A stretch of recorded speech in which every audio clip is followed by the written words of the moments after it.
हम लोग जो है 6-7 एग्जांपल लिए थे उसके एप्लीकेशन में, जो प्रैक्टिकल लाइफ में जो हम लोग देखते हैं उसमें उसका यूज बर्नौलीज थ्योरम का। अच्छा, बर्नौलीज थ्योरम किस पर बेस्ड है? कंजर्वेशन ऑफ एनर्जी पर बेस्ड है बर्नौलीज थ्योरम।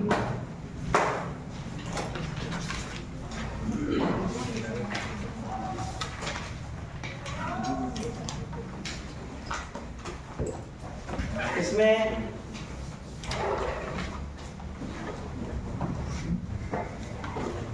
मान लेते किसी पाइप में इस तरीके से वाटर फ्लो करना है और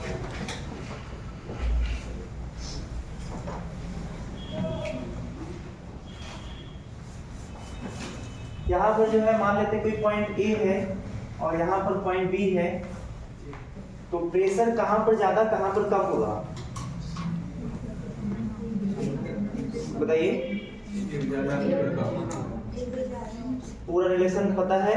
देखिए, एरिया जहां पर ज्यादा होता था वहां वेलोसिटी कम होता था, और जहां वेलोसिटी कम होता था वहां प्रेशर ज्यादा होता था। ये हम लोग कौन से रिलेशन के बेस पर देखते थे?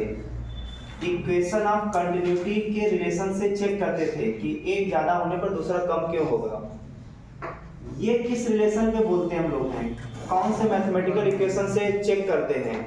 बर्नौलीज थ्योरम से।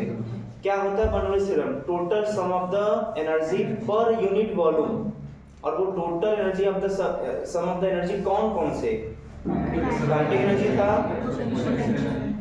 पोटेंशियल एनर्जी था और प्रेशर एनर्जी था। एक्सप्रेशन क्या बनकर आ रहा था? H rho G plus half rho V square plus C, यही मिलकर क्या होते थे? कांस्टेंट होते थे। अच्छा, इसका अगर हम ग्राफ बनाना चाहें, इधर की तरफ x डिस्टेंस पर x वेरी कर रहा है आगे की तरफ, ये ओरिजिन है, और यहां से x इधर वेरी कर रहा है, यहाँ इधर y एक्सिस पे प्रेशर है, ये x इधर है, तो ये कौन सा ऑप्शन इसमें सही होगा?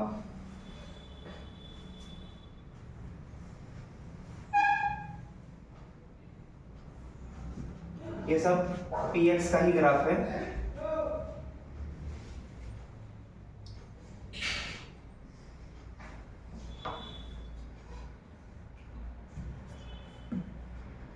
इसके लिए प्रेशर वर्सेस x के लिए कौन सा ग्राफ सही होगा?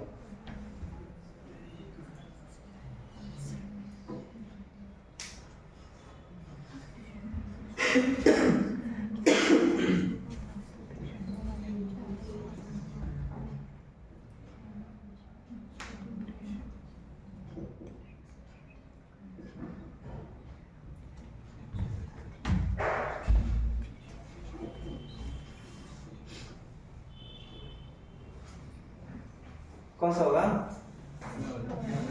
पहला वाला ही। अच्छा, प्रेशर A पर ज्यादा कि B पर ज्यादा? लिक्विड कहां पर स्लो फ्लो करेगा, A पर या B पर? यहाँ स्लो फ्लो करेगा, जहां पर स्लो वहां पर प्रेशर क्या होगा? ज्यादा। यहाँ प्रेशर ज्यादा, यहाँ प्रेशर क्या होगा? कम। इसका अच्छा, यहां से लेकर के यहां तक प्रेशर क्या होगा? कांस्टेंट। लेकिन यहां से यहां तक देखिए कंटिन्यूअसली एरिया डिक्रीज कर रहा है, यहाँ का एरिया अलग, इसका कम, इसका कम, इसका कम, लेकिन ये कम और बराबर कंटिन्यूअस है, ये कम, ठीक। तो इसका मतलब ये देखिए कम होते होते प्रेशर अब कंटिन्यूअसली प्रेशर क्या हो गया? कम ही हो गया, अब ये निकल जाएगा आगे। अच्छा, अगर यही ऐसे फिर दोबारा अपने सेम साइज को ले लेता, अपने सेम साइज को, इसी वाले साइज को फिर ले लेता इधर, तो फिर क्या करते? ये ग्राफ जो है फिर ऐसे फिर ऐसे हो जाता। नोट कर ले जल्दी से आगे बढ़ते। अच्छा, प्रेशर कैसे कम हो जाता है जहां वेलोसिटी ज्यादा होता है? कौन सी इक्वेशन से? इक्वेशन बिल्कुल दिमाग में बैठा लीजिए, बताइए क्या ये एक सेम हॉरिजॉन्टल लेवल पे है? क्या सेम हॉरिजॉन्टल लेवल पे है? क्योंकि इसका जो एक्सिस है वो हॉरिजॉन्टल पे है इन दोनों का, तो ये कहेंगे कि ये पोर्शन तो गायब हो गया सेम हॉरिजॉन्टल लेवल पे होने की वजह से। यहाँ की वेलोसिटी va हो गया यहाँ पे वेलोसिटी वीबी हो गया तो लिखेंगे half rho V square plus यहाँ पे प्रेशर पीए इक्वल टू क्या हो जाएगा हाफ रो यहाँ पे velocity V square plus PB. यहाँ से प्रेशर किसका ज्यादा है, इसका ज्यादा है, तो प्रेशर डिफरेंस कितना होगा, प्रेशर डिफरेंस हाफ रो क्या हो जाएगा वीबी square minus we square.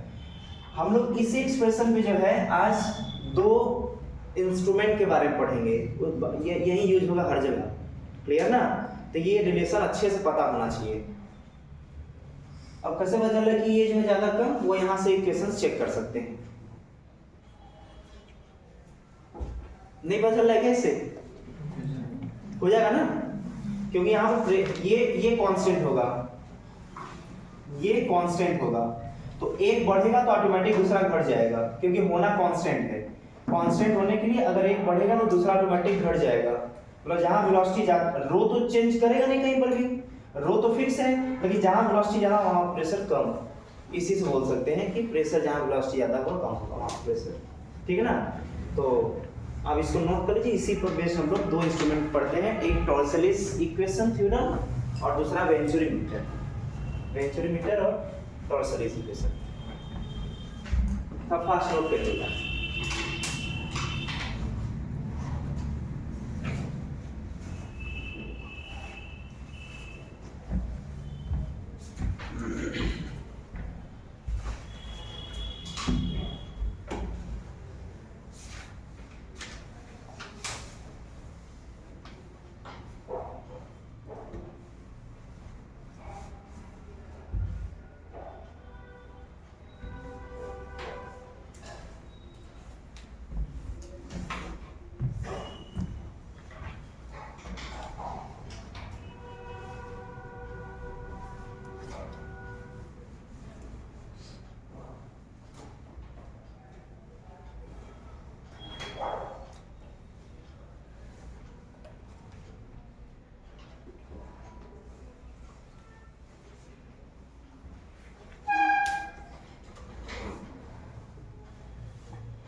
Pressure difference किसी लिक्विड में दो हाइट पर, किसी लिक्विड में दो हाइट पर, मतलब कोई हाइट डिफरेंस होगा ये, तो प्रेशर डिफरेंस और हाइट में क्या रिलेशन होता है, जिसको गॉस प्रेशर बोलते हैं। प्रेशर डिफरेंस को गॉस प्रेशर बोलते हैं। क्या होता है वो? Pressure difference equal to H rho G, ठीक ना। तो इसका यूज आगे पड़ेगा, तो ये बिल्कुल दिमाग में हमेशा घूमते रहना चाहिए, क्लियर ना। इसका हम लोग बार बार यूज करेंगे, जहाँ प्रेशर डिफरेंस होगा वहाँ पर एच रो जी यूज कर सकते हैं। अच्छा, ये स्टैटिक के लिए वैलिड है या डायनेमिक के लिए वैलिड है? ये तभी फॉर्मूला वैलिड होता है जब लिक्विड या वाटर रेस्ट में हो, क्योंकि ये फॉर्मूला तभी आया था जब वो रेस्ट में था। जब फ्लो करेगा तब इसको नहीं हम लोग यूज करेंगे, क्लियर ना। तो ये फॉर्मूला सिर्फ तभी होगा जब स्टैटिक पे होगा और ये प्रेशर डिफरेंस के बराबर होता है। अब देखिए, एक जो हम लोग टॉर्सलिस जो थ्योरम है ये इस पर बेस्ड है। एक हम क्वेश्चन के फॉर्म में इसको देखते हैं। मान लेते हैं कुछ हाइट तक जो है, h हाइट तक कोई लिक्विड या वाटर भरा हुआ है, और यहाँ पर हम लोग जो है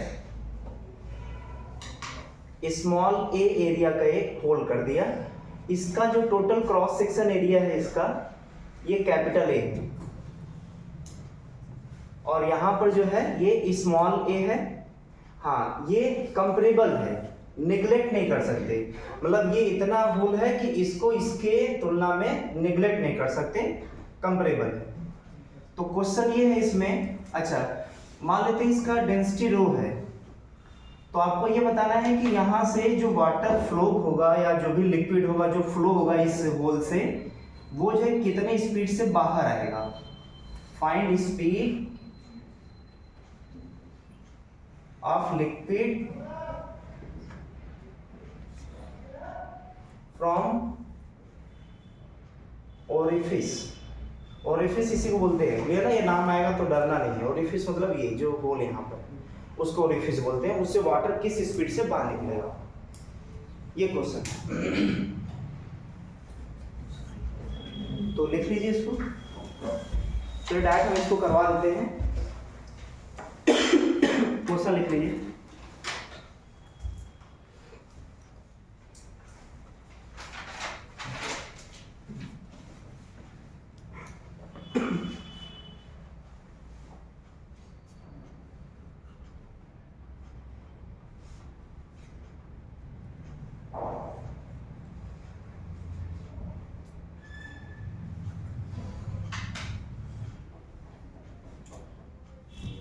ये जो हाइट h है, ये इस ओरिफिस के सेंटर से, ये हाइट h है, ये जो हाइट h है वो ओरिफिस के सेंटर से वाटर सरफेस या लिक्विड सरफेस का हाइट है।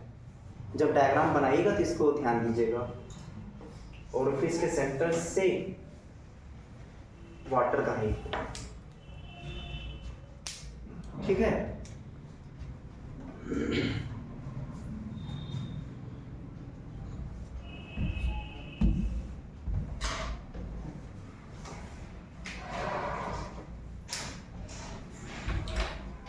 बर्नौलीज थ्योरम जो एनर्जी पर बेस्ड थ्योरम है, इसको किन किन एजम्पशन के बाद डराइव होकर के करवाया गया था? कितने एजम्पशन थे जिसको एज्यूम करके तब डराइव किया गया है? 3। कौन कौन से?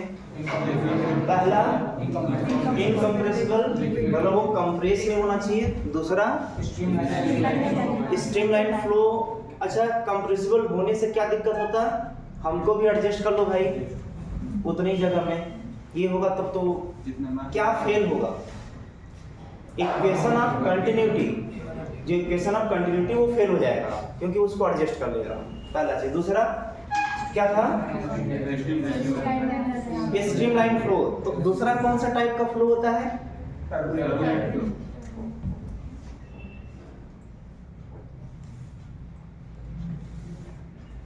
फ्लो। टर्बुलेंट फ्लो का पहचान क्या होता है? अच्छा, स्ट्रीमलाइन का क्या पहचान होता है? उसी का अपोजिट ही हो जाएगा। तो स्ट्रीमलाइन का डेफिनेशन क्या होता है? जब कोई लिक्विड का जो भी फ्लो हो रहा है स्ट्रीम में, तो उसमें किसी एक पॉइंट को देख रहे हैं, तो उस पॉइंट से पास होने वाले जितने भी लिक्विड के पार्टिकल होंगे वो इस पॉइंट पर सेम वेलोसिटी रख रहे होंगे, क्लियर ना। ये इसका डेफिनेशन है स्ट्रीमलाइन फ्लो का। उसका जस्ट उल्टा हो जाएगा कि किसी एक पॉइंट से जितने लिक्विड पास कर रहे हैं सब में डिफरेंट वेलोसिटी होंगे, उसको बोलेंगे टर्बुलेंट फ्लो, ठीक। ये नाम आप लोग लिखे हैं कि नहीं, कि कहीं टर्बुलेंट नाम आए तो बेहोश नहीं होना है। टर्बुलेंट नाम कहीं आया, इसका मतलब क्या है, किसी एक पॉइंट से पास होने वाले जितने पार्टिकल्स हैं उसके स्पीड या वेलोसिटी जो है वो डिफरेंट होगी।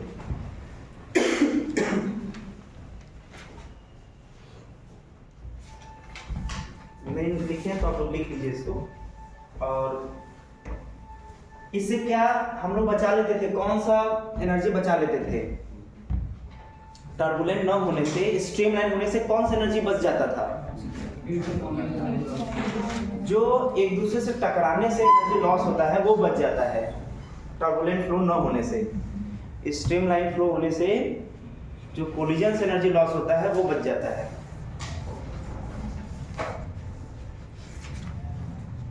तीसरा कौन सा था? नॉन विस्कस से क्या होता है? दो लिक्विड के लेयर जो है वो एक दूसरे से रब नहीं करते, मतलब फ्रिक्शन क्रिएट नहीं करते, तो एनर्जी लॉस नहीं होता। क्योंकि जब भी दो के बीच फ्रिक्शन होता है तो एनर्जी लॉस होता है। ठीक है। अच्छा, इसको प्रैक्टिकली क्या देख पा रहे हैं दिमाग में? जो पिक्चर बन पा रहा है वो ये बन पा रहा है कि कुछ यूं जो है लिक्विड फ्लो करेगा, मतलब लिक्विड स्टैटिक नहीं है। और जब लिक्विड स्टैटिक नहीं है, डायनामिक है और एजम्पशन में लेकर चल रहे हैं तीनों के, तो बर्नौलीज थ्योरम एप्लीकेबल है। ठीक। अब बताइए, जब लिक्विड फ्लो में है बर्नौलीज थ्योरम लगेगा तो क्या बोले थे हम? किसी दो पॉइंट को लीजिए जहां जहां पर एनर्जी कंजर्व करना है। ठीक है। तो बताइए यहाँ पर किन किन जगहों पर एनर्जी कंजर्व करना है? आप याद करिए, जो फॉर्मूला लिखे थे h(ρg plus half rho V square plus p is equal to constant. तो मान लेते हैं कि कुछ इस तरीके का है, यहाँ से वाटर फ्लो करते करते फिर यहाँ से बाहर निकल रहा है, तो कोई रेफरेंस लाइन होता था, यहाँ पर h1 होता था, यहाँ पर h2। टर्म क्लियर होने चाहिए। यहाँ जो वेलोसिटी एंट्री कर रहा है वो v1 है, यहाँ जो वेलोसिटी बाहर निकल रहा है, लिक्विड का वेलोसिटी जो है वो यहाँ पर v2 है और इसका डेंसिटी रो है। यहाँ प्रेशर P1 है, यहाँ प्रेशर P2 है। आपको बुकलेट में कुछ क्वेश्चन ऐसे मिलेंगे जिसमें दोनों का हाइट दिया रहेगा, ध्यान दीजिएगा, दोनों का हाइट दिया रहेगा, प्रेशर दिया रहेगा यहाँ का, और वेलोसिटी दिया रहेगा, और एरिया दिया रहेगा A1 A2। यहाँ प्रेशर निकाल सकते हैं। बाकी सब दिया रहेगा। इसमें जो है V2 नहीं दिया रहेगा, A1 A2 दिया रहेगा, P1 दिया रहेगा, रो H1 H2 दिया रहेगा, और पूछेगा P2 कितना होगा। तो बताइए कैसे सॉल्व करेंगे ऐसे क्वेश्चन? डाटा दिया होगा। हाँ, इक्वेशन ऑफ कंटिन्यूटी से, जैसे A1 A2 दिया है और V1 दिया है, तो इक्वेशन ऑफ कंटिन्यूटी से A1 V1 इक्वल टू, वहां से आ जाएगा V2। और जब V2 आ जाएगा तो अब देखिए इसमें जो है सब पता होगा यहाँ का, देख लीजिए, चेक कर लीजिए। जैसे H1 दिया ही है, रो दिया है, V दिया है, यहाँ का V2 भी इक्वेशन ऑफ कंटिन्यूटी से पता कर चुके हैं, मतलब ये भी दे दिया, जो इधर लिखेंगे इस साइड ये भी दे दिया, और हाफ रो वी स्क्वायर लिख देंगे, वहां से H2 दिया है तो ये लिख देंगे। प्रेशर पूछ रहा था यहाँ पर, ठीक है। ये आपको बुकलेट मिलेगा तो कर लीजिएगा उसको, बिल्कुल आपको इक्वेशन ऑफ कंटिन्यूटी और बर्नौलीज थ्योरम लगा करके वो सॉल्व हो जाएगा, घबराहट नहीं है। अच्छा, जो लिक्विड यहाँ डायनामिक स्टेट में है वही एग्जाम्पल यहाँ भी तो है। यहाँ भी लिक्विड क्या कर रहा है? फ्लो कर रहा है। तो जैसे यहाँ पर इन दोनों पॉइंट पर, इस पॉइंट पर और इस पॉइंट पर ये एनर्जी कंजर्व कराए थे, तो आपको फ्लो में जो लिक्विड फ्लो करता है कोई दो पॉइंट चूज करना होता है, जिन दो पॉइंट पर आपको ये तीनों एक्सप्रेशन लिखना होता है। जैसे ये इस वाले पॉइंट पर और इस वाले पॉइंट पर, तो वहां पर चूज करिए कौन कौन सा पॉइंट चूज करेंगे जहां पर ये एनर्जी लिखना है। देखिए यहाँ पर जो है, अच्छा हम लोग जो सिलेबस में है H बहुत ज्यादा होगा इसके डायमेंशन से, A या A से, मतलब इसके डायमेंशन से इसका डायमेंशन ज़्यादा होगा, निगलेक्ट होगा, हम लोग के सिलेबस में ये है, ठीक। तो उसके हिसाब से ये कंडीशन है। तो आप ऐसा करिए, जस्ट ओरिफिस के अंदर और जस्ट बाहर एक पॉइंट ए अंदर लीजिए और एक पॉइंट बाहर बी लीजिए और इन दोनों पॉइंट पर एनर्जी कंजर्व करा दीजिए, आ जाएगा आंसर। दिमाग में बैठा लीजिए, बिल्कुल दिमाग में बैठा लीजिए कहाँ कहाँ पर पॉइंट चूज करना है। अब बताइए कि हमको सोचना इसी के बारे में है, ठीक। अब ए और बी पॉइंट पर जो है हम एक एक करके सोचते हुए रखते हैं। यहाँ पर बताइए लेवल एक ही है क्या? लेवल ए और बी का एक ही है। इसका मतलब कि दोनों तरफ से ये तो कैंसिल आउट हो गया, ठीक है। इसका मतलब रो जी एच दोनों तरफ लिख देंगे प्लस, बताइए अंदर कितना वेलोसिटी होगा उसका? अंदर वेलोसिटी कितना होगा?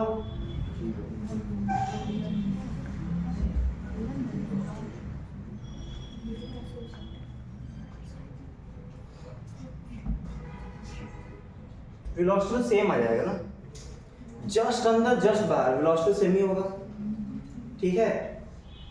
तो जब वेलोसिटी सेम हो तो वहां से रिलेशन नहीं आएगा, एक कानून फंसेगा तब। जैसे यहाँ का वेलोसिटी जो है हम ऐसा करते हैं, क्या मान लेते हैं? v1 मान लेते हैं और इसका वेलोसिटी v2 मान लेते हैं, ठीक। जस्ट अंदर बाहर मानने से देखिए दिक्कत क्या आ रहा है, जस्ट अंदर भी लगभग वेलोसिटी वही होगा जो जस्ट बाहर वेलोसिटी होगा। इससे होगा क्या, गड़बड़ी क्या होगा कि ये तो सेम लेवल में होने से तो गायब हो गया, जस्ट अंदर जस्ट बाहर ये भी वेलोसिटी क्या हो जाएगा? सेम हो जाएगा, तो ये भी गायब हो गया। तो जब एरिया ज्यादा होगा, एरिया ज्यादा होगा तब की बात कर रहे हैं, एरिया ज्यादा होगा तो जस्ट दोनों में प्रेशर भी सेम दिखाने लगेगा, ठीक है। तो ऐसा करते हैं हम लोग यहाँ पर, यहाँ और यहाँ पे एनर्जी कंजर्व कराते हैं। कराने के लिए कहीं भी कंजर्व करा सकते हैं, लेकिन कराएंगे वहीं पे एनर्जी कंजर्व जिससे हमें रिजल्ट मिल के आएगा। जहां से रिजल्ट मिलेगा वो हम ज्यादा प्रीफर करेंगे कंजर्व कराने के लिए। तो हम लोग ऐसा करते हैं, यहाँ पर कंजर्व करा करके हम लोग ए को यहाँ मान लेते हैं।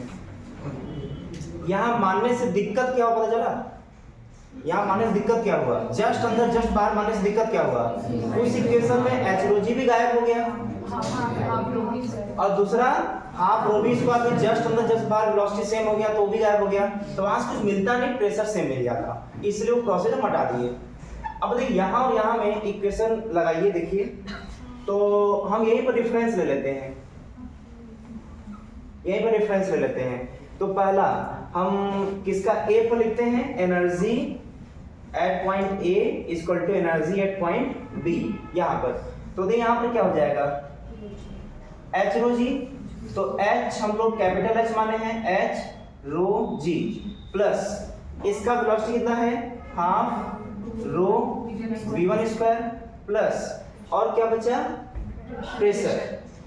अब देखिए यहाँ का प्रेशर जो है कितना होगा, तो बोलेंगे जस्ट ये एटमॉस्फेयर के टच में है तो क्या हो जाएगा, P not is equal to, जब जस्ट बाहर आ रहा है तो देखिए यहीं पर रेफरेंस लाइन माने हैं, तो रेफरेंस लाइन यहीं पर माने हैं तो ये तो जीरो हो गया, दूसरा वाला पहला वाला, ठीक है। दूसरा क्या होगा, हाफ रो जिस वेलोसिटी से बाहर निकल रहा है liquid, half rho v2 square जिस वेलोसिटी से बाहर निकल रहा है प्लस, अब बताइए यहाँ पर प्रेशर कितना होगा, तो जब वो ओरिफिस के जस्ट बाहर आएगा तो वो एटमॉस्फेयर के टच में आ गया, ओरिफिस के जस्ट बाहर आएगा तो वो एटमॉस्फेयर के टच में आ गया, तो मतलब प्रेशर क्या हो जाएगा, P नॉट। कितने अननोन, कितने इक्वेशन, अननोन कितने दिख रहे हैं,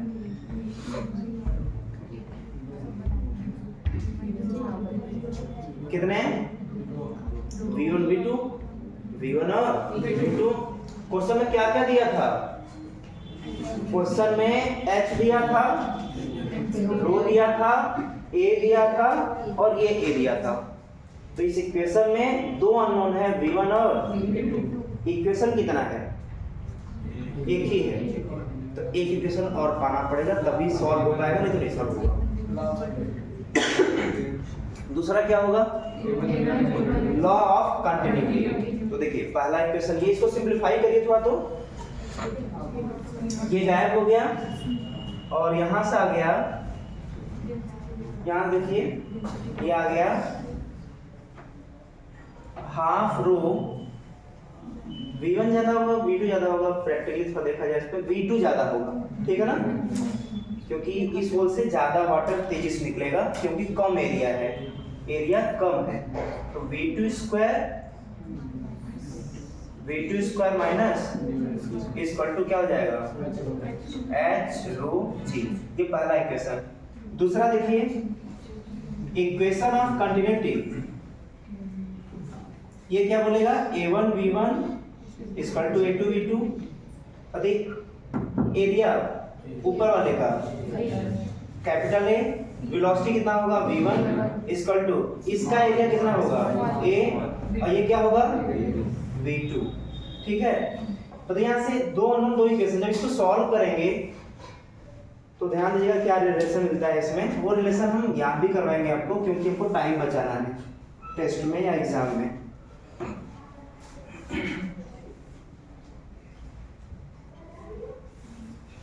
देखिए ध्यान से हम क्या लिख रहे हैं, आप सॉल्व करिएगा तो यही मिलेगा जो हम लिख रहे हैं इसमें, V2 इज इक्वल टू, मतलब यहाँ का वेलोसिटी इज इक्वल टू, अच्छा इसको जो अगर किसी बॉल को जो है हम यहाँ से फ्री फॉल करते बाहर कंटेनर के बाहर h हाइट से यहाँ से फ्री फॉल करते तो देख कितना वेलोसिटी गेन कर लेता है यहाँ पर, √2gh, ठीक। तो पहली बात उसको याद कर लीजिए √2gh, ये टर्म आएगा, ठीक है।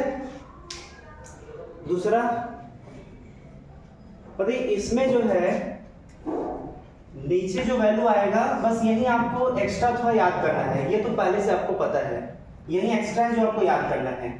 यहां हो जाएगा रूट में, अच्छा एरिया का स्क्वायर माइनस एरिया का स्क्वायर, तो कौन सा एरिया का स्क्वायर पहले बार होना चाहिए माइनस कौन सा एरिया का स्क्वायर दूसरी बार होना चाहिए, तो देखिए ये आना चाहिए पॉजिटिव, रूट के अंदर नेगेटिव मतलब इमेजिनरी नंबर होता है जो डिफाइन नहीं होता है, तो ये पॉजिटिव तभी आएगा जब बड़े एरिया में से छोटा एरिया घटाएंगे, ठीक। एक तो यहाँ पर, दूसरा जहां का वेलोसिटी निकालना है उसके अपोजिट वाले का एरिया ऊपर मल्टीप्लाई होगा, जैसे ही वेलोसिटी कहाँ पे निकालना था, यहाँ का ना, तो यहाँ का वेलोसिटी निकालना है तो अपोजिट वाले का एरिया मल्टीप्लाई करना होगा, बस आपको यही याद रखना है, ठीक है, यही आपको याद रखना है, बाकी आप सॉल्व करेंगे तो यही मिलेगा। चूंकि रिजल्ट कई जगह यूज करेंगे हम आज के लेक्चर में, इसलिए हम इसको याद करवा रहे हैं, नोट कर लीजिए फिर आगे बढ़ते हैं।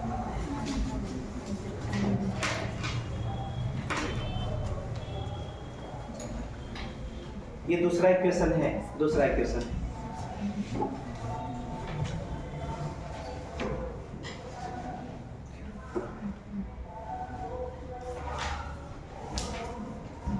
सर एच को बहुत ज्यादा लेने से क्या होगा, एच बहुत ज्यादा है इससे असल में पोटेंशियल एनर्जी यहाँ का और यहाँ का इसके रिस्पेक्ट में अलग अलग नहीं आएगा, जैसे जो आप लिखे थे एच रो जी, या तभी मान पा रहे जब इसको पॉइंट मास मान रहे हैं, पॉइंट की तरह मान रहे हैं, नहीं तो नहीं ले पाएंगे आप उसको। एकदम इतना बड़ा अगर एरिया हो गया तो यहाँ का तो H1 कुछ और, यहाँ का H1 कुछ और, तो फिर गड़बड़ा जाएगा सर।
सॉल्व करने पर वही आ रहा है या कुछ और आ रहा है?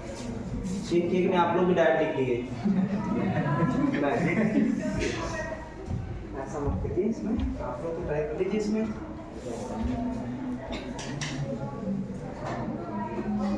हो गया?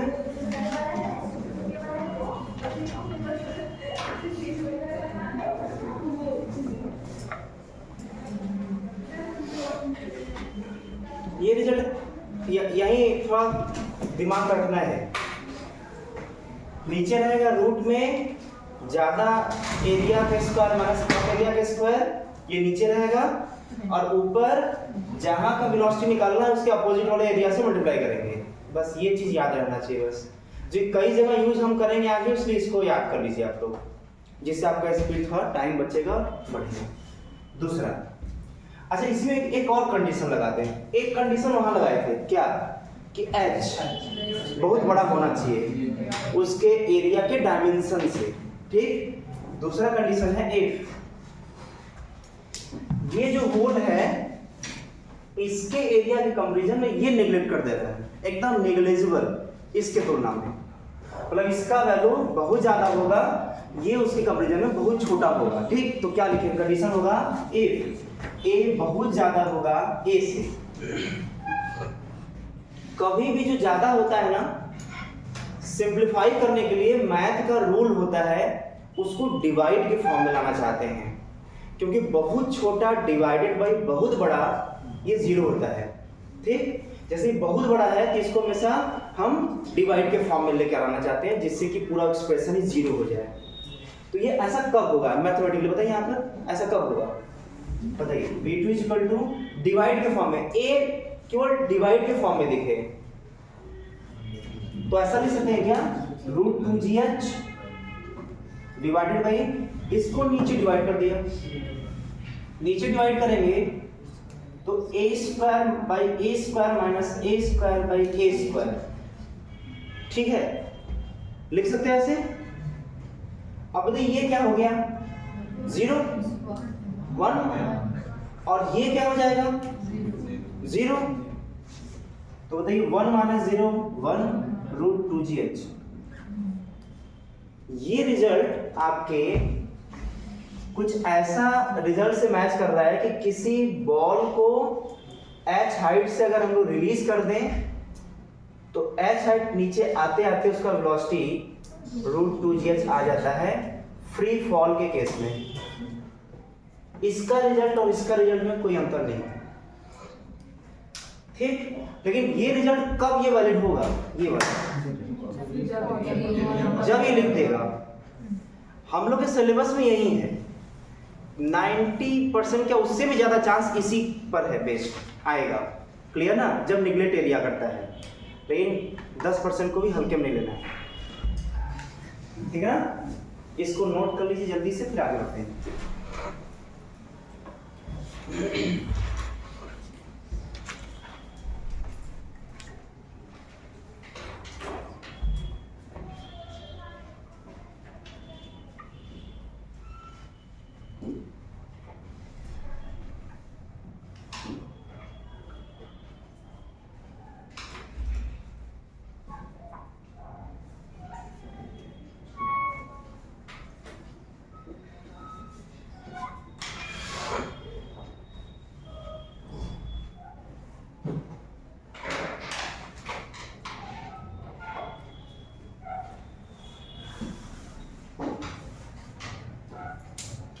लिखने वाला काम था, फास्ट करिए।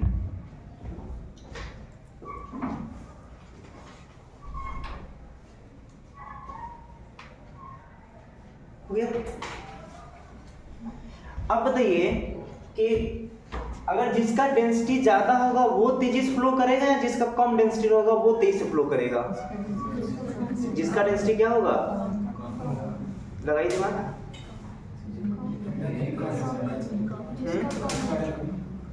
कम ना, दिमाग है कि नहीं? कोई भी वैल्यू हम तब तक बोलने से बचें जब तक हमको रिलेशन पता ना हो। हमको ऐसा लग रहा है कि ये होगा, हमें ऐसा लग रहा है, इसलिए फिजिक्स ऐसा जहाँ पे जो कुछ लगने पर बेस्ड हो जाता है ना तो तुरंत आंसर गलत आता है। ये अपना आदत आपको सुधारिए, क्लियर ना? देखिए वेलोसिटी डेंसिटी से इंडिपेंडेंट आ रहा है, चाहे वो ऑयल हो जो वाटर से हल्का होता है या वाटर हो चाहे मरकरी ही क्यों ना हो, जो भी इसमें आएगा सबका वेलोसिटी √2gh ही होगा। चाहे हम किसी छोटे मास को यहाँ से रिलीज करें चाहे बड़े मास को चाहे पहाड़ को, सब एक ही टाइम पर अर्थ पर गिरेंगे, ठीक है? तो डेंसिटी से इंडिपेंडेंट। तो जब तक रिलेशन पता ना हो हम हड़बड़ा कर भी कोई आंसर नहीं देंगे, ये अपने आदत में। तो बहुत सारे क्वेश्चन इससे गलती होते हैं फिजिक्स में। अगला देखिए, मतलब ये लिख सकते हैं independent from the liquid density of the liquid. Density के लिक्विड की डेंसिटी पर डिपेंड नहीं करेगा।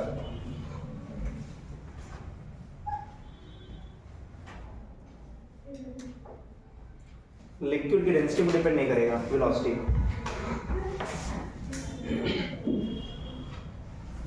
h क्या है? h ये कंटेनर का हाइट नहीं है, इसको जरूर अच्छे से लिख लीजिएगा।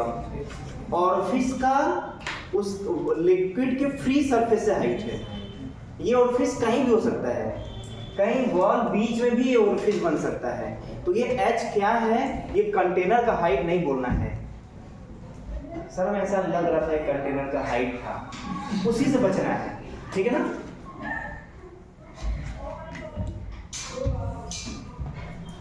क्या है? ओरिफिस और फ्री सरफेस के बीच का वो हाइट है h।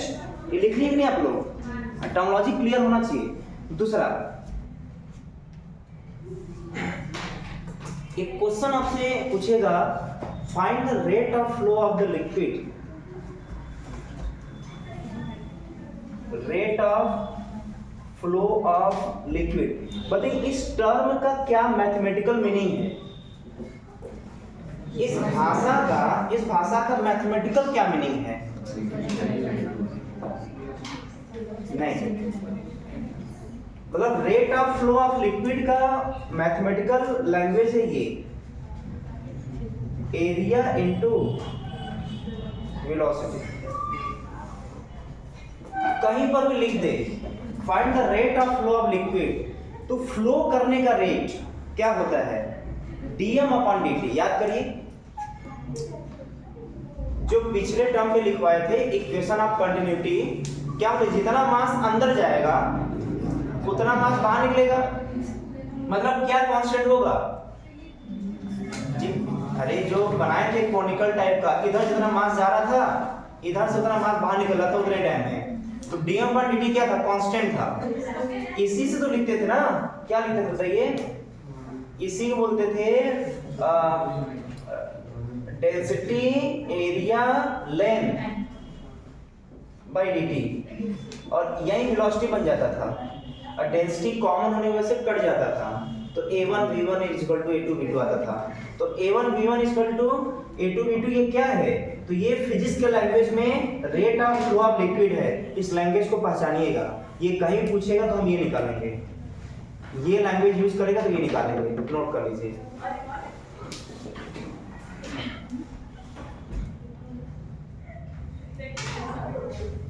Rate of flow of liquid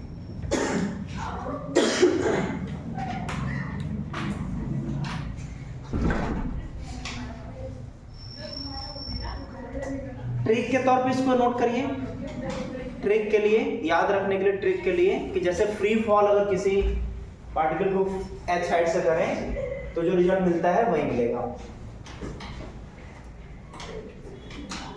2-3 point इसमें बता दिया आपको। h का क्या मतलब है? डेंसिटी से इंडिपेंडेंट होगा। फ्री फॉल का जो रिजल्ट आता है वही इसका होगा। Rate of flow of liquid का मतलब एरिया इनटू वेलोसिटी होगा। 4-5 पॉइंट बता चुके हैं, सब पॉइंट लिख लीजिएगा आप लोग।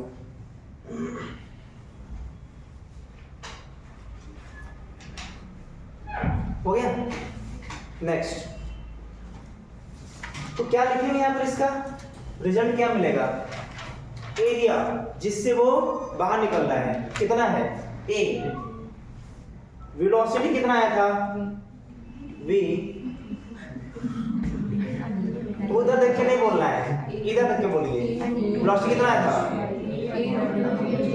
आप नहीं ऐसा नहीं, अपोजिट वाले का एरिया डिवाइडेड बाई रूट में, ज्यादा नहीं भाई, रूट के अंदर, रूट के अंदर ज्यादा एरिया का square minus into root 2gh, ठीक है, ये रिजल्ट है। तो लिखिए ये तो हो गया जिसको बाहर निकलेगा इनटू, बोलिए फिर से बोलिए, फिर से बोलिए, हाँ opposite area divided by root में बड़े वाले एरिया का square minus into root 2gh, यही है rate of flow of liquid. जल्दी से नोट करिए, आगे बढ़ते हैं।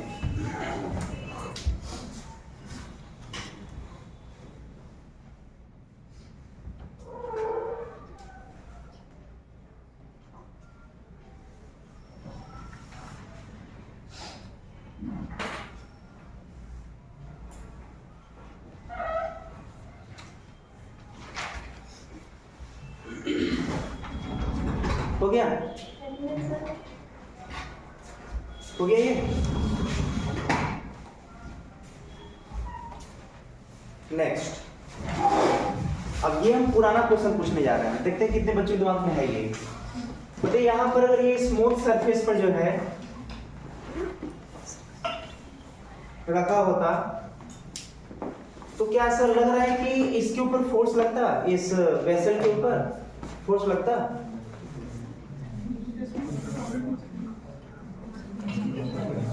वो नहीं, नेट कोई फोर्स लगता, क्योंकि ये वेसल यहाँ पर रहने वाला नहीं है, ध्यान दीजिएगा। ये अगर ये स्मूथ सरफेस है तो ये वेसल पीछे जाने वाला है। बताइए कैसे? आपको याद होगा एक बार पाइप से जब वाटर फ्लो कर रहा था तो एक रिजल्ट आया था, जो हम लोग कितना तेजी से पाइप को ऐसे कितना तेजी से पकड़ कर रखें कि पाइप पीछे न भागे, वाटर बाहर जाता है तो देख फोर्स कितना लगता है, एक फिक्स रिजल्ट है वो, रो ए वी स्क्वायर, यही रिजल्ट आता है। तो यहाँ पर जो फोर्स लगेगा, अब ध्यान दीजिएगा, ये नेक्स्ट पॉइंट हम बता रहे हैं, यहाँ से कितने वेलोसिटी से बाहर निकल रहा है, रूट 2gh, ये h हाइट है, ठीक है। तो यहाँ से वाटर जाएगा तो इसके ऊपर पीछे फोर्स लगेगा इसके ऊपर रो ए वी स्क्वायर, जहां पर रो लिक्विड का डेंसिटी है, ए क्या है, जिस एरिया से बाहर निकल रहा है, ठीक, और वी क्या है, वेलोसिटी, ये है एरिया जिसके थ्रू लिक्विड बाहर निकल रहा है, वी क्या है, जितने स्पीड से लिक्विड बाहर निकल रहा है, स्पीड ऑफ लिक्विड है। अब चलिए एक एक करके वैल्यू पुट करिए। तो रो हो गया, बताइए एरिया क्या माना गया वहां पर है, स्मॉल ए, वेलोसिटी क्या आया है, रूट 2gh, क्या आया है, तो रूट 2gh का स्क्वायर हो जाएगा रो ए 2gh, यही फोर्स लगेगा आपका इस वेसल पर, कंटेनर पर। ये भी नोट कर लीजिए।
इसे रिफाइन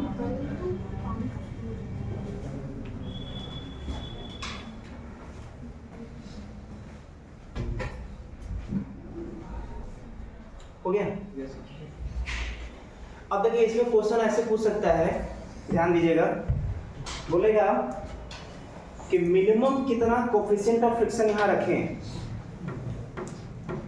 कि ये स्लिप ना कर पाए।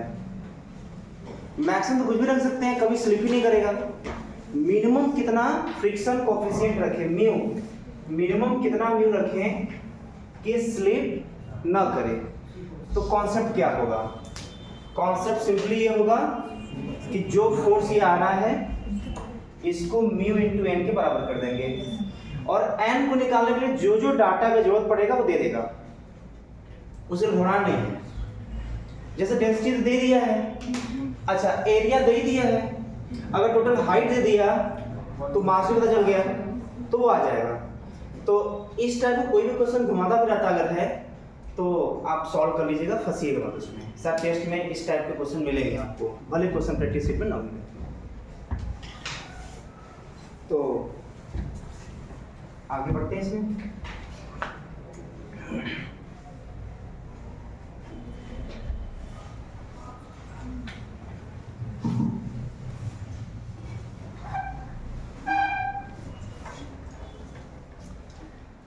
तो ध्यान इधर हम जो क्वेश्चन अगला पूछने वाला है इसका बताइए आंसर थोड़ा। जैसे मान लेते हैं कंटेनर में लिक्विड भरा हुआ है और यहाँ इससे जो है h हाइट नीचे आने पर यहाँ पर ओरिफिस है, ठीक, और टोटल हाइट कितना है कैपिटल H। आपको बताना है यहाँ पर कि जब ये वाटर ऐसे निकलेगा तो स्वाभाविक बात है वो हॉरिजॉन्टली निकलेगा, हॉरिजॉन्टली ऐसे। तो ये कौन सा पाथ फॉलो करेगा? जब कंटेनर से बाहर आ जाएगा तो फ्री फॉल वाला कंडीशन आ जाएगा, मतलब मोशन अंडर ग्रेविटी आ जाएगा। वेलोसिटी आगे है तो इसका मोशन कुछ प्रोजेक्टाइल होगा, कुछ ऐसे जाएगा। तो यहाँ पर आपसे क्वेश्चन पूछ सकता है कि यहाँ पर अगर t=0 पर ये बाहर निकलता है तो कितने टाइम बाद वो ग्राउंड से टकराएगा। पहला तो क्वेश्चन टाइम पूछेगा, कितने टाइम बाद ग्राउंड से टकराएगा। दूसरा क्वेश्चन पूछेगा इसके बॉटम पॉइंट से कितना दूर जाकर के टकराएगा। दो क्वेश्चन हो गया यहाँ पर। तो इसको बिल्कुल अलग नहीं समझना है किससे, प्रोजेक्टाइल मोशन से। जो प्रोजेक्टाइल मोशन में कॉन्सेप्ट है वही कॉन्सेप्ट यहाँ भी यूज होने वाला है। तो आप बताइए पहला कि find time when liquid reaches to ground. ये क्वेश्चन लिख करके तब आंसर बताइए अपना सॉल्व करके। Reaches to ground and also find distance of liquid on ground from bottom point. Time पूछ रहा है, रेंज पूछ रहा है, एक्स का वैल्यू।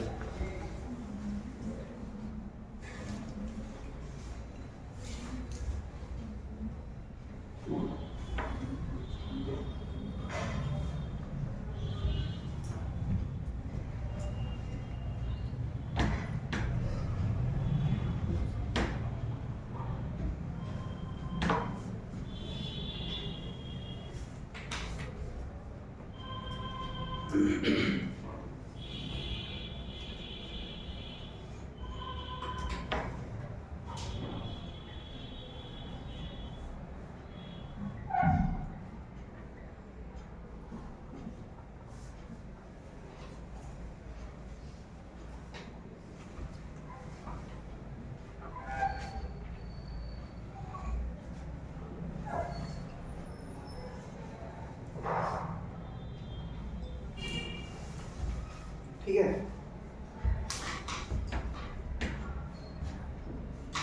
क्वेश्चन लिख लिए हैं।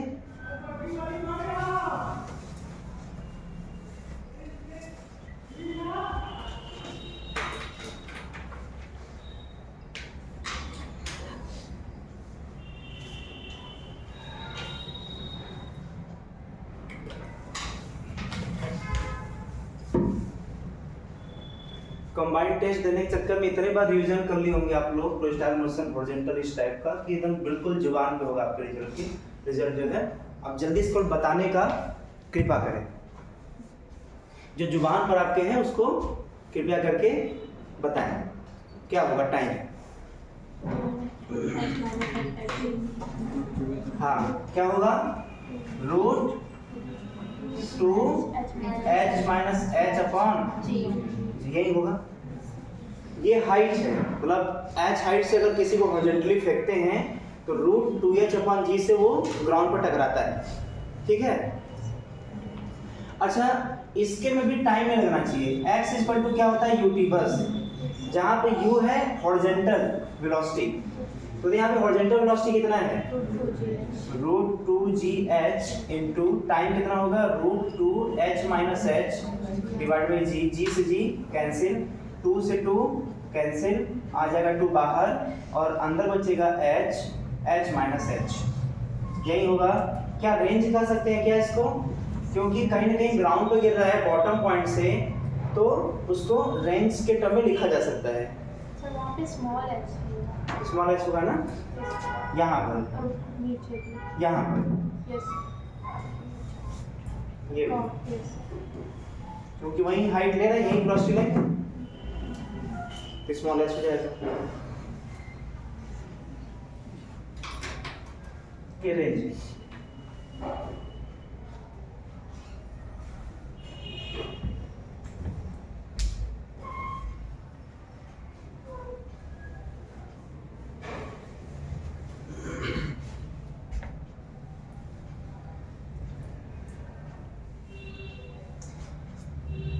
ये हम क्वेश्चन करवा रहे हैं क्या? कि क्वेश्चन लिखे थे, क्वेश्चन करवा रहे हैं क्या? ये ऐसा क्वेश्चन है जिसको याद करना है। क्वेश्चन कभी हम बोलते नहीं याद करने के लिए, लेकिन इस क्वेश्चन के हर एक टर्म को, हर रिजल्ट को आपको याद करना है, क्योंकि आपके सिलेबस में बिल्कुल इस रिजल्ट पे ही क्वेश्चन आएगा, बिल्कुल इस रिजल्ट पे आएगा, कुछ घुमाने फिराने नहीं।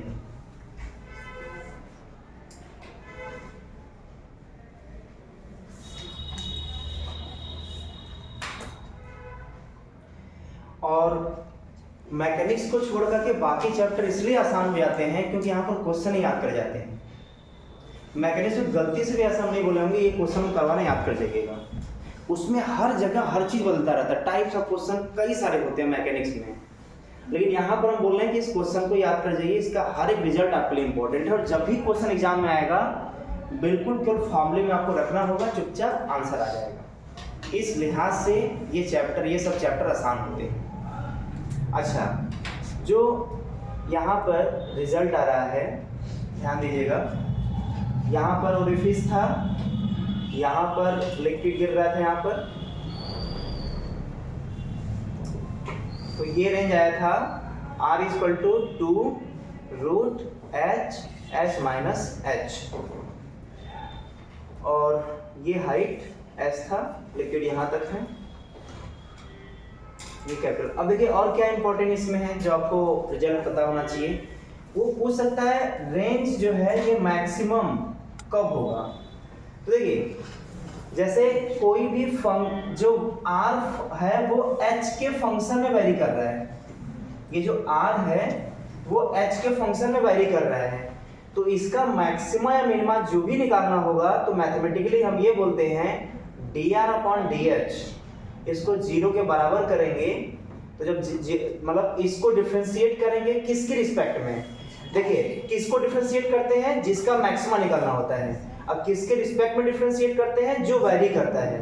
तो ये जो h है, ये जो ओरिफिस है ये वेरिएबल है, हमें सेट करना है कि ये जो ओरिफिस है वो कहां पर रखें, मतलब ये होल कहां पर करें जिससे कि सबसे दूर जाकर गिरे, यही क्वेश्चन है। ठीक, तो जब इसको सॉल्व करेंगे तो वेरिएबल तो h ही हो गया ना, तो h के रिस्पेक्ट में डिफरेंशिएट करके 0 के बराबर करके सॉल्व करेंगे तो यहां से आएगा h इक्वल टू h/2। और खास बात कि ये भी आपको याद करना, मतलब हर क्वेश्चन के हर रिजल्ट को याद करना आपको। तो कितने पॉइंट पर सबसे दूर जाकर गिरेगा, जैसे ये वाटर का पूरा टैंक है, ये उसका हाइट है, कहां पर होल्ड करेंगे सबसे दूर गिरेगा, तो इस पूरे हाइट के बीचों बीच यहाँ पर होल्ड करेंगे तो वाटर सबसे दूर जाकर गिरेगा। इसके ऊपर जाएंगे, इस बीच के ऊपर जाएंगे तब भी कहीं पहले गिरने लगेगा, इस मिड के नीचे आएंगे तब भी कहीं पहले गिरने लगेगा, सबसे दूर गिरेगा h/2 पर। ठीक, इसको हम नोट करें। और ये मैक्सिमम कितना होगा, कितना दिया जाएगा 2 रूट में h/2 इंटू h/2 मतलब h। शायद आपको खास बात दिख रहा होगा, कितना दूर गिरेगा जितना उसका हाइट है।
हो गया। अब देखिए इसमें जो है इस रिजल्ट पे ध्यान दीजिए। अच्छा ये हो गया ना, ये क्लियर हो गया ना, कितना दूर गिरेगा। जो कंटेनर का हाइट होगा, जितने तक वाटर भरा होगा उसी के बराबर मैक्सिमम रेंज के आ रहा है।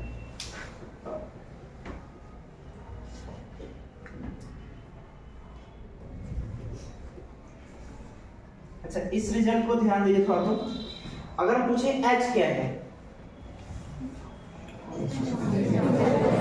फ्री सरफेस से ओरिफिस का हाइट, ये क्या है, ये पूरा उसके बॉटम पॉइंट से ओरिफिस का हाइट। तो इन दोनों का मल्टीप्लिकेशन का रूट का 2 टाइम्स ही रेंज होता है। तो अगर इसके हिसाब से देखा जाए तो अगर ये इसका जगह ले ले और ये इसका जगह ले ले तो रिजल्ट तो कोई फर्क नहीं पड़ने वाला। यहां पर हो गया h माइनस h, तो बोलेंगे h माइनस h क्या है, फ्री सरफेस से हाइट। ये अगर h हो गया मतलब ये इसके जगह चला गया तो बोलेंगे बॉटम पॉइंट से हाइट। मतलब कहने का हम क्या कहना चाह रहे हैं कि मान लेते हैं कि अगर कोई इस तरीके से लिक्विड भरा हुआ है तो उसके टॉप लेवल से जितना हाइट नीचे आएंगे, अगर उतना ही हाइट हम बॉटम पॉइंट से भी जाएं, इन दोनों ओरिफिस से जो वाटर गिरेगा वो सेम जगह गिरेगा। ठीक, क्योंकि ध्यान दीजिएगा अगर ये h होगा तो ये h माइनस h होगा, अगर ये h होगा यही h माइनस h होगा, तो रिजल्ट दोनों में सेम आएगा। तो ऊपर से जितना नीचे आएंगे बॉटम से जितना ऊपर जाएंगे, अगर दोनों डिस्टेंस सेम है तो रेंज क्या होगा, सेम होगा। अब दोनों चलते चलते कहीं मिड पर मिलेंगे तो सबसे दूर गिरेगा। इसका फंक्शन प्रैक्टिकली और वीडियो फॉर्म में क्या बन पा रहा है कि जब बोल यहाँ पर थे तो जस्ट वाटर नहीं गिर रहा था, अब बनाइए जैसे से बोल नजदीक जा रहा है तो दोनों जगह से वाटर का डिस्टेंस बढ़ता जाएगा। अब वो डिस्टेंस बढ़ते बढ़ते बढ़ते बढ़ते जो है वो यहाँ पर सबसे अधिक चला जाएगा। ठीक है ना, मतलब प्रैक्टिकली जो वाटर फॉल करने का है वो जैसे से नजदीक जाएगा ये वैसे से जहाँ गिरेगा वो बढ़ता जाएगा, बढ़ते बढ़ते बढ़ते जब मिड पर आ जाएगा तो सबसे दूर जाके गिरेगा। ये इसका होगा, नोट कर लीजिए इसको। ऊपर से नीचे दोनों से सेम डिस्टेंस जाने पर जो ओरिफिस बनाएंगे उससे रेंज जो आएगा वो सेम आएगा।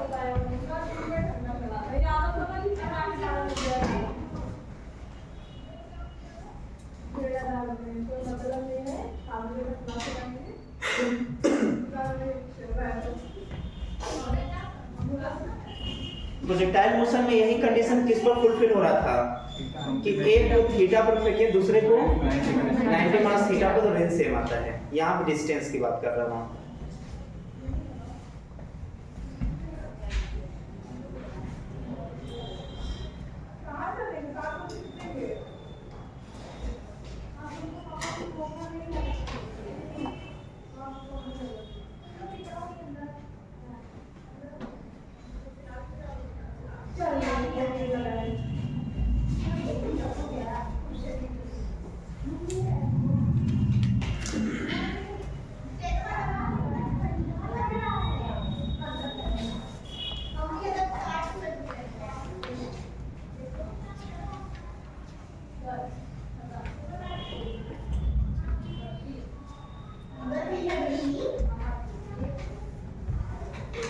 टेस्ट पेपर को जो है आप लोग कलेक्ट करके रखिएगा। जो सिंगल डबल स्टार बना के रखना है ये बहुत काम आने वाला है आपके, क्लियर ना? इसको बिल्कुल इग्नोर मत करिएगा, सिंगल डबल स्टार के तौर पे चलिएगा। अब इसमें भी देखिए हम जो टेस्ट में देंगे थोड़ा घुमा फिरा करके, एक ओरिफिस इधर बना देंगे और एक ओरिफिस उधर बना देंगे। बोलेंगे क्या लेवल का डिफरेंस होना चाहिए जिससे कि नेट फोर्स 0 हो जाए, कुछ इस टाइप क्वेश्चन आ जाएगा। एक ओरिफिस इधर तो किधर फोर्स लगाएगा, जो इस साइड वाला ओरिफिस होगा वो किधर फोर्स लगाएगा, इधर, और जो इधर ओरिफिस बनाएंगे वो किधर फोर्स लगाएगा, इधर। और दोनों का वैल्यू अगर सेम हो गया तो नेट फोर्स 0, तो रुका रहेगा। तो कुछ भी घुमा फिरा सकता है। हर वैरायटी ऑफ क्वेश्चन हम टेस्ट पेपर के माध्यम से टच करेंगे। आज जो है होमवर्क नहीं चेक किए, हमें यहाँ तक चेक करना है। और दूसरा कि जो होमवर्क देंगे उसमें कुछ टाइप के क्वेश्चन होमवर्क में ही कवर हो जाएगा, अब कुछ क्वेश्चन टेस्ट के माध्यम से कवर करेंगे। तो क्वेश्चन जो टेस्ट का है उसको सिर्फ टेस्ट पेपर के जैसा ना लें, उसको क्वेश्चन कलेक्शन के तौर पर भी लें, क्लियर ना? हाँ, यहाँ तक क्लियर हो गया? ठीक है। अब इसमें जो है एक क्वेश्चन और आता है, उसको भी देख लेते हैं। डायरेक्ट इसका रिजल्ट ही याद करवाएंगे, क्योंकि हम सॉल्व करा भी देंगे तब भी रिजल्ट आपको याद करना होगा, और उसका कोई लिंक नहीं है कैसे आया है। तो हम डायरेक्ट इसका रिजल्ट याद करवा देते हैं। देखिए क्वेश्चन क्या है, जैसे h हाइट तक दिया हुआ है और इसके बॉटम पॉइंट पर ओरिफिस है, यहां से वाटर निकलेगा, ठीक? तो वाटर यहां से डिस्चार्ज होते होते होते होते एक बार पूरा वेसल खाली हो जाएगा, ठीक है? तो कितने टाइम बाद वो खाली होगा हमें ये याद करवाना है, बताइए।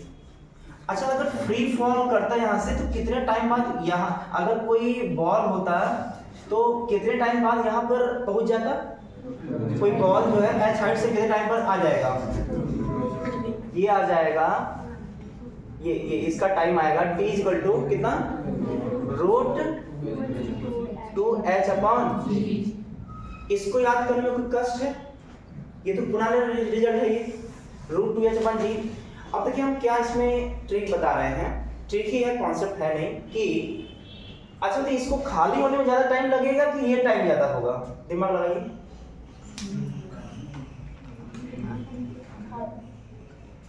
अब इसमें कौन सोच रहा है भाई, ये तो धीरे धीरे वाटर निकलेगा ना, टाइम ज्यादा लगेगा ना, ये तो तुरंत गिर जाएगा। यहाँ पर कोई बॉल छोड़ेंगे तुरंत वो ग्राउंड से टकरा जाएगा। ये तो जितना होल मान लीजिए अगर बहुत छोटा है तो धीरे धीरे धीरे खाली होते होते होते होते तब ना खाली होगा। तो हर जगह मत सोचा करिए आप लोग। अब देखिए तो इसका टाइम क्या होगा, इसका टाइम पूरा इसको खाली होने के लिए t इक्वल टू, अच्छा इसका एरिया गिवन रहेगा तभी टाइम पूछेगा और इसका भी एरिया गिवन रहेगा तभी टाइम पूछेगा। तो बताइए ये इसका रेशियो मल्टीप्लाई करना है, इसका रेशियो मल्टीप्लाई करना है। तो रेशियो क्या होना चाहिए, a बाई ए होना चाहिए या a बाई ए होना चाहिए? मतलब समझ रहे हैं आप लोग क्या करना चाहिए? छोटा बाई बड़ा होना चाहिए, बड़ा बाई छोटा होना चाहिए, टाइम ज्यादा आना है। हाँ, बड़ा एरिया डिवाइड बाई छोटा एरिया, यही होना चाहिए √2h/g, यही आंसर है।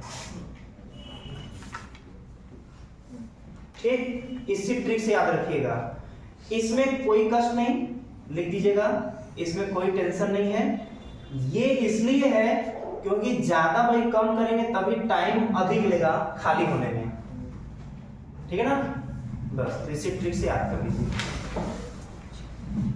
अच्छा एक मिनट इधर, वेलोसिटी का क्या ट्रिक दिए थे जब कंपेरेबल था, तो एक बार बोल डालिए तो। हाँ भूल गया कितना। अच्छा √2gh, ये तो फिक्स है। यहाँ पे √2h/g टाइम के लिए था, ये फिक्स है। वहां पर क्या फिक्स होगा, √2gh। लफड़ा कहाँ है, बाहर, लफड़ा बाहर है। नीचे क्या होगा, नीचे होगा रूट में बड़ा एरिया स्क्वायर माइनस ऊपर कौन से एरिया से मल्टीप्लाई करेंगे, उसके अपोजिट वाला एरिया। ठीक है, बायो से तो आसानी है, बायो बहुत याद करना पड़ता है, इसमें तो बहुत कम, उसकी तुलना में याद करिए, इसको भी नोट कर लीजिए।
देखिए टी क्या है, टोटल टाइम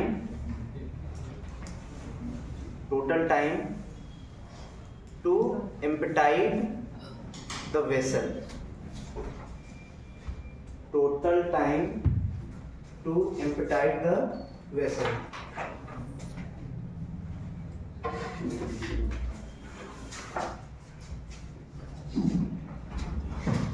टी क्या है, टोटल टाइम टू एम्पटाइड, मतलब empty the vessel, empty the vessel, emptied the vessel.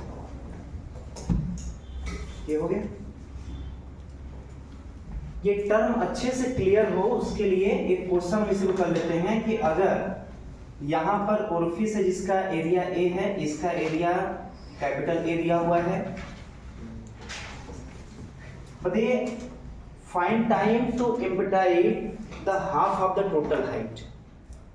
Question है, लिखिए इसमें find time to emptied half of the total height.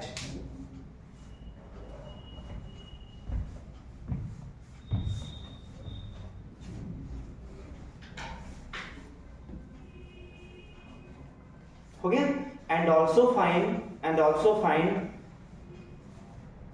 Time corresponding to,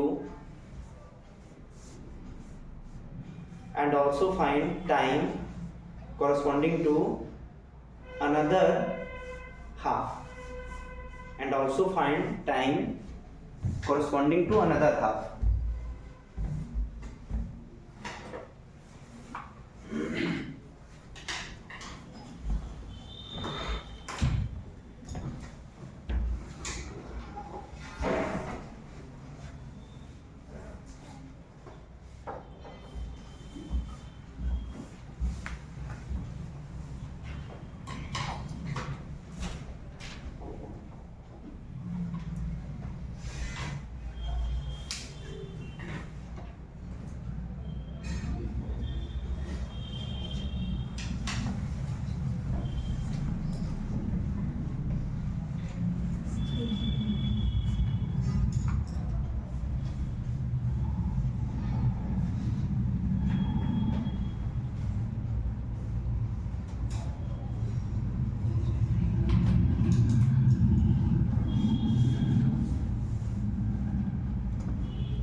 देखिए फॉर्मूला क्या याद किए हैं, t इक्वल टू, अगर हमें हाफ तक अगर इसको एम्पिटाइट करना है t1 टाइम मान लेते हैं, तो टाइम t1 इक्वल टू हो जाएगा, t1 इक्वल टू क्या हो जाएगा, फॉर्मूले में रखिए छोटा बड़ा एरिया डिवाइडेड बाई छोटा एरिया इनटू रूट 2।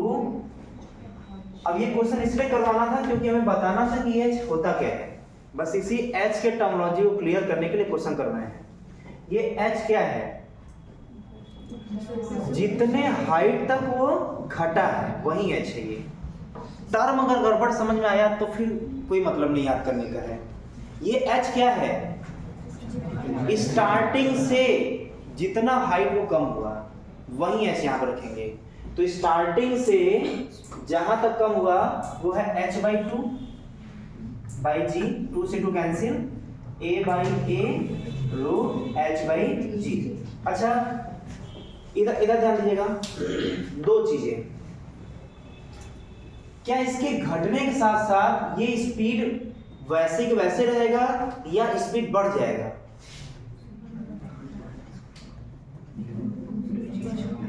ये हाइट जैसे से घटेगा यहां से निकल लिक्विड का स्पीड वही रहेगा या घट जाएगा या बढ़ जाएगा? तो फॉर्मूले पे आ जाते हैं। फॉर्मूला था रूट 2gh में h होता है हाइट, तो h तो टाइम टू टाइम घटता जाएगा ना, तो हाइट घटने पर से स्पीड घटेगा, पहला चीज। दूसरा बताइए जितना टाइम उसको आधा खाली करने में लगेगा क्या उतना ही टाइम बाकी का आधा खाली करने में लगेगा या उससे कम टाइम लगेगा? क्या सुबह सी बात है, पहले तो स्पीड में वाटर निकल रहा था। प्रैक्टिकली सोचिए, पहले तेजी से वाटर निकल रहा था क्योंकि हाइट ज्यादा था। जितना हाइट कम हो रहा है उसका स्पीड कम होता जा रहा है, तो बाकी का आधा खाली करने में ज्यादा टाइम लगेगा। शुरुआत में जल्दी खाली करेगा, ठीक है। तो ये सब मतलब बेसिक चीजें दिमाग बैठा दीजिएगा। तो T2 कितना लगेगा यहां से यहां तक, तो इसको भी ध्यान देना है। ध्यान से एक बार सुन लीजिए, इसको क्या बोलना है, ये T1 लगा T2 लगा। कभी भी अगर ये हाइट दिया हो, यहां से किसी इतने हाइट के बीच का टाइम नहीं पूछ रहा है, अगर बीच का, तो पहले पूरा निकालेंगे फिर ये निकालेंगे, अब पूरे में से ये घटाएंगे तो ये आ जाएगा। यही प्रोसेस होना चाहिए 2 साल तक, भूलना नहीं। मतलब भरा रहेगा पूरा, बोलेगा h/3 खाली करने में कितना टाइम, h/3 हाइट खाली करने में कितना टाइम, तो पहले निकालेंगे पूरा खाली करने में कितना टाइम, फिर निकालेंगे 2h/3 खाली करने में कितना टाइम, तो बाकी h/3 का घटाने के बाद आंसर आएगा, ठीक है। तो बताइए यहां से T2 कितना आएगा, T2 आएगा टोटल टाइम कितना लगा, टोटल टाइम T मान लेते हैं, कितना आएगा रिजल्ट T का, रूट 2h/g, रिजल्ट यही है। और a बाई a बड़ा एरिया डिवाइड बाई छोटा एरिया। अब टोटल में टाइम ये लगा, इसमें कितना टाइम लगा, ये लगा, तो घटा दीजिए इसमें, तो आ जाएगा T2 equal to T minus T1। आप देख रहे होंगे T1 किसको माने हैं, T किसको माने हैं और T2 किसको माने हैं, ठीक। इसको रखिए, ये कितना आएगा a बाई a, कॉमन दोनों में से कॉमन आएगा, देख लीजिए क्या बचेगा इसमें, under root 2h/g minus h/g root में। अब देखिए ये टाइम जो आपको ज्यादा दिख रहा होगा इससे, अब कंपैरिजन कर लीजिएगा सॉल्व करके, वो ज्यादा दिखेगा वो वैल्यू।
फाइनली जो रिजल्ट बन के आ रहा है वो यही है, शायद आप उससे मैच करा लीजिए, सेटिस्फाई कराइए, आपको यही रिजल्ट मिलेगा।